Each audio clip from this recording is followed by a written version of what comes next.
விருச்சிக ராசி நேயர்களுக்கு இப்போது 2025ஆம் ஆண்டு குரு பயிற்சி ரிஷபத்திலேருந்து குரு பகவான் மிதுன ராசிக்கு வராரு. அதாவது உங்களுக்கு 8ல் குரு வரார், அஷ்டம குரு அப்படின்னும் போது நம்ம அதிகம் பயப்பட வேண்டிய அவசியம் இல்லை. என்ன அப்படின்னா, நேர்மையாக செயல்பட்டு நீங்கள் இருந்தீங்க அப்படின்னா அதுக்குண்டான பலன்கள் நல்லபடியாகவே கிடைக்கும். குலதெய்வ வழிபாடு மிக முக்கியமாக தேவைப்படுது.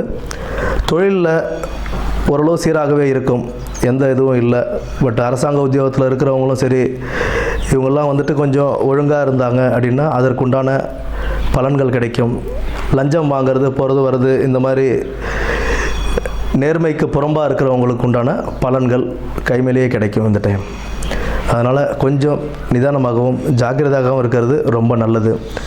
புதிய தொழில் முயற்சிகள் அப்படிங்கிறது தற்போதைக்கு வேண்டாம். புதிய தொழில் முயற்சிகள் அப்படின்றது வேண்டாம். 12ஆம் இடம், 2ஆம் இடம், 4ஆம் இடத்தை குரு பார்வை செய்கிறதுனால, இப்போ 12ஆம் இடத்தை பார்வை செய்கிறதுனால நமக்கு வெளிநாடு போகிறதுக்கு ட்ரை பண்ணுறவங்க எல்லாருக்குமே ஒரு நல்ல காலமாகவே அமையும். நீங்கள் வெளிநாட்டுக்கு வேலைவாய்ப்பு தேடும்போது அதற்குண்டான நல்ல வருமானமும் கிடைக்கிறதுக்கான வாய்ப்பு இருக்குது. 2ஆம் இடம் தனஸ்தானத்தையும் குரு பகவான் பார்க்கறதுனால நல்ல வருமானம் வரத்துக்கான வாய்ப்புகள் அதிகம் உண்டு. 4ஆம் இடத்தை பார்ப்பதனால் வீடு வாகன யோகங்கள் கிடைக்கிறதுக்கான வாய்ப்புகள் உண்டு.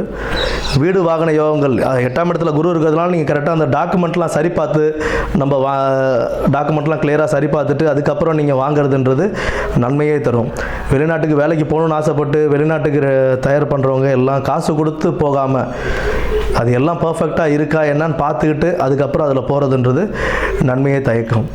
அதனால் இந்த 2025ஆம் ஆண்டு குரு பயிற்சி அப்படின்றது மிகவும் கவனத்துடன் செயல்பட்டு பொருளாதாரத்திலும் உத்தியோகத்திலும் வாழ்விலும் நல்ல ஒரு உயர்வை பார்த்து வாழ வாழ்த்துக்கள்.